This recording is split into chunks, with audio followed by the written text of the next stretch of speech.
Pareggio in rimonta per l'Atletico Messina che al Sorbello Stadium ferma un ottimo Bronte, squadra composta da calciatori di grande esperienza. Finisce 1-1, un punto importante che muove la classifica dei biancoazzurri, impegnati passo dopo passo nella rincorsa alla zona salvezza. Parte meglio il Bronte di mister Gianluca Catania, subito pericoloso dopo appena un minuto. San Filippo calcia col sinistro, ma il pallone termina sull'esterno della rete. È il preludio al vantaggio rossonero che arriva al 10° sugli sviluppi di un calcio d'angolo. Matteo Spitaleri anticipa tutti e batte Previti firmando l'1-0. Per il numero 10 Etneo è la 7ª rete in campionato che fa esplodere la panchina del Bronte. La reazione dell'Atletico Messina è immediata. Di Natale viene inizialmente fermato in posizione di fuorigioco sul servizio di Murò, poi ci riprova col sinistro in area, trovando però la grande risposta del portiere Citraglia, decisivo nel mantenere il vantaggio.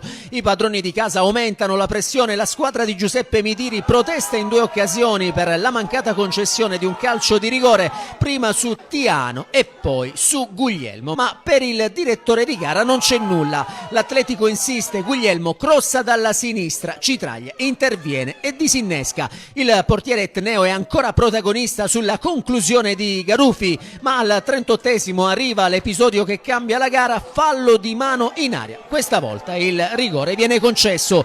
Dal dischetto Thiago Silva e Freddo spiazza Citraglia e firma l'1-1 per l'attaccante, la prima rete in maglia biancoazzurra. Il Bronte non resta a guardare, poco dopo bomber Saccullo va vicino al nuovo vantaggio con un colpo di testa che termina alto sopra la traversa. Al 40° è ancora Saccullo a servire San Filippo, il cui tiro sembra destinato in rete, ma sulla linea salva tutto Tiano, evitando il peggio per l'Atletico. Nella ripresa sono ancora gli etnei a rendersi pericolosi con 2 calci piazzati che però non impensieriscono più di tanto Previti, sempre attento tra i pali. Al 70° cambio forzato per mister Catania, costretto a sostituire l'infortunato Prestianni. Nel finale l'Atletico Messina prova a completare la rimonta, Parisi ci prova con una conclusione che sfila di poco a lato, Midiri cambia, fuori Barbosa, dentro Bombaci, ma il risultato non cambia più. Al triplice fischio è 1-1, l'Atletico Messina sale a 13 punti, scavalca l'Atletico Catania e si porta in terzultima posizione,